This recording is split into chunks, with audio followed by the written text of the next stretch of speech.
Marco Rubio just got hit with a political earthquake. And let's just say the aftershocks might end his career for good. One moment, Rubio is confidently holding his ground in Congress. The next, Senator Brian Schatz drops a truth bomb so explosive it sends the entire chamber into chaos. The accusations were brutal. It is just not true that only 12% of the aid reaches recipients.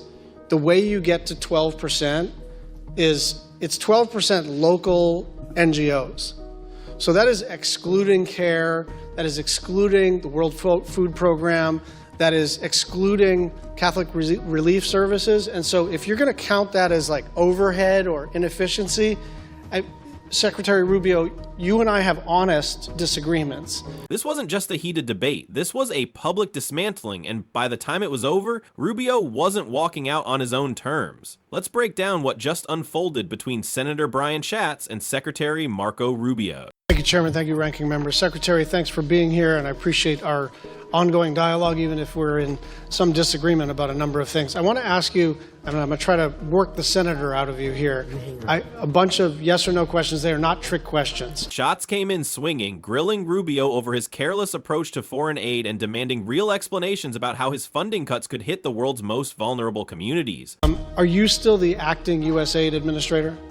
Yes. Do you control hiring and firing at USAID?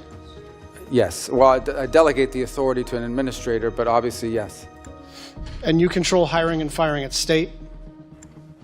Again, we obviously rely on our bureaus to do, I mean, it depends what you're, I mean, that's a highly technical question. I don't hire the line officers in every embassy in this, but I mean, technically, you're ultimately in charge. But that's not all. When Schatz pushed him on whether he had control over hiring and firing at the State Department and Department of Industry, Rubio couldn't sidestep it. He admitted it outright, but hold on, the real fireworks are just about to start. Yes. Okay. Did you personally review all the programs terminated during the foreign assistance review and personally make termination decisions? Yes. Do you have the authority to direct any state or USAID staff to brief Congress? Yes.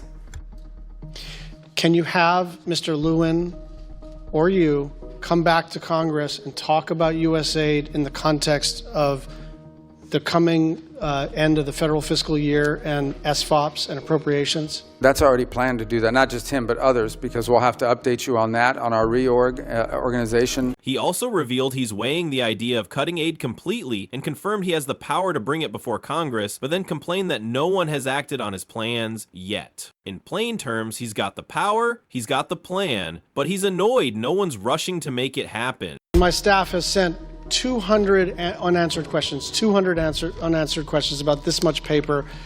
Consultation is not a courtesy.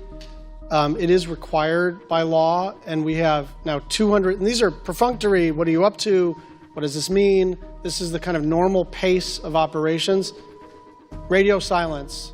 Other than you're very responsive, your department and USAID has not been very responsive. And if you think the heated argument ended here, well, think again. Because Senator Brian Schatz didn't just give Marco Rubio a tough time, he completely tore him, exposing a pattern of dodging questions, breaking the rules, and just plain failing at his job. Rubio spent the whole exchange sidestepping simple questions like he was trying out for a how to avoid accountability master ass, while Schatz laid out the cold hard facts, foreign aid laws, violated, promised funds, left hanging, and the people who actually need this aid, they're the ones paying the price. Foreign Affairs Reform and Restructuring Act, the Empowerment Control Act, the Anti-Deficiency Act, the Foreign Assistance Act, and the annual appropriations bills for state and foreign operations have been violated in multiple ways.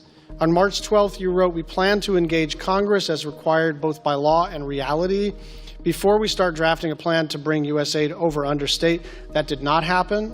Schatz wasn't politely asking for answers, he was demanding them. He called Rubio out for letting a bureaucratic mess spiral out of control, and then hit him with the question everyone was thinking. If you know the system's broken, why haven't you fixed it? As you know, we have a pledge. We owe the Global Fund $1.3 billion. I spoke with the head of the Global Fund in response to my repeated requests and multiple other people's repeated requests. You told me that those funds were going to be released. It has not happened. I'd just like you to respond. But instead of stepping up, Rubio hides behind red tape and acts like he's powerless, even though he's not. If you thought that was wild, the next part will leave you speechless. In this vast bureaucracy. Yeah, well, that's part of the reason why we want to reorganize, is to have less vast bureaucracy, but wouldn't blame that on this. The first couple points, we believe and continue to believe that we have complied with the law on every step of the way, including through advising Congress of our roles, and even now with the reorganization. We have not issued a congressional notification yet. We issued a preliminary. We have taken input from members. I actually personally signed a letter that I think should have been delivered to you. I was overseas. I don't know if it was Monday or Sunday or Saturday, but it was in response to your latest letter. He's got the authority, he's got the responsibility, and right now, he's failing at both. As Schatz made crystal clear, it doesn't matter if you reorganize the system. It means nothing if you're not even following the law in the first place. If you thought this was heated, then watch what happens next. So the practical effect here, right? Because everyone can agree that, well, I don't know if everyone can agree, but it seems to me that most of us agree that there is virtue in reforming any big institution, and that aligning USAID's operations with the State Department and the President's and the Secretary's foreign policy objectives is beneficial. The question is, can we do this lawfully and in a way that doesn't damage our international reputation? Brian Schatz gave Marco Rubio a much-needed reality check. Cutting foreign aid doesn't make America stronger. It leaves behind the very people who count on our leadership the most. Schatz painted a clear picture of what those cuts really mean. Kids without medicine, families going hungry, and entire communities falling apart. Mothers who have fled Boko Haram in Nigeria are watching their babies starve.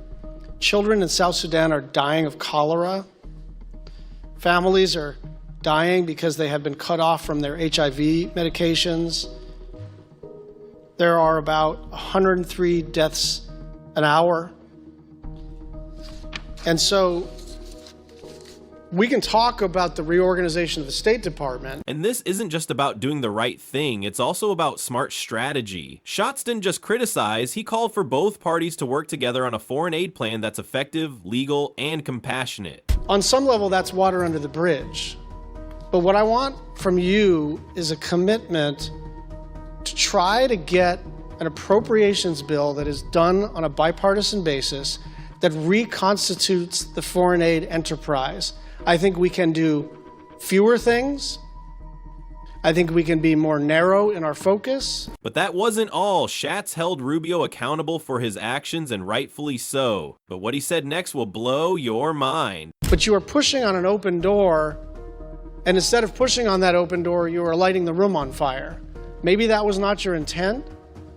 And I think we have two objectives right now: minimize suffering and reputational damage that's one line of effort, and the other is, how do we get back to the regular order where we can do a bill together? And I'd like your thoughts in the remaining minute and a half. Yeah, well, first of all, Meanwhile, Rubio keeps hiding behind the tired excuse of fiscal responsibility, ignoring the long-term harm these cuts could cause. Intent here, right, is to rebuild the foreign aid enterprise under the State Department. By the way, it's something multiple secretaries of states before me have wanted to do, because we want foreign aid to be a part of our diplomacy toolbox and our way we engage the world, not its own separate entity, but all of it coordinated one with the other.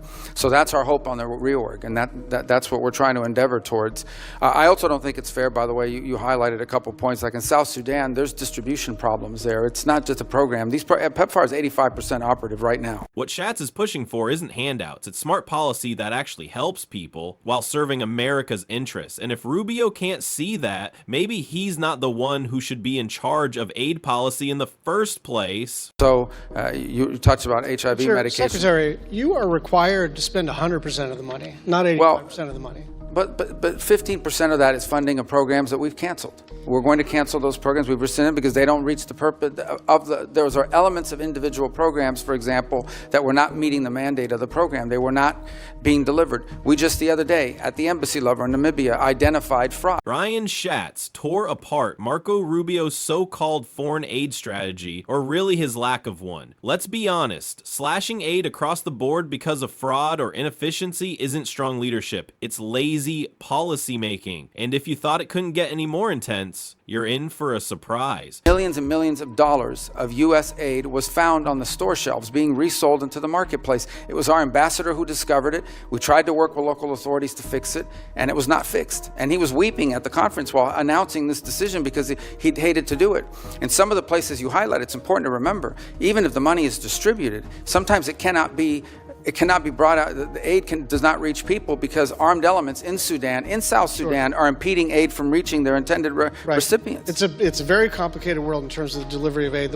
Schatz called him out for using a sledgehammer on a problem that needs precision, all while ignoring the human suffering and damage to America's reputation that reckless cuts can cause. Senator Brian Schatz wasn't about to let Marco Rubio get away with that wildly misleading statistic, and honestly, thank goodness for that. Rubio threw out this bogus claim that only 12% of foreign aid actually reaches the people who need it, trying to make the whole system look like a giant money pit. But that number has been given to you and is not an accurate assessment of the extent to which aid reaches the people who need it. And I will just say, if there's an enterprise to reduce overhead, count me in. But it is not 88% overhead. That's not what's happening. Thank you. Well, that number, just to clarify, was actually Samantha Power's number. And she regretted that one of the things she was unable to do at USAID is improve upon that number. But Schatz shut that down immediately, calling it what it really is, a huge oversimplification meant to justify slashing programs that literally save lives. That 12% number, it leaves out all the realities of delivering aid, things like transportation, building infrastructure, providing security, and covering the administrative costs of working in war zones or disaster-stricken areas. But that was nothing compared to what Schatz said after this. It is just not true that only 12% of the aid reaches recipients. The way you get to 12% is it's 12% local NGOs.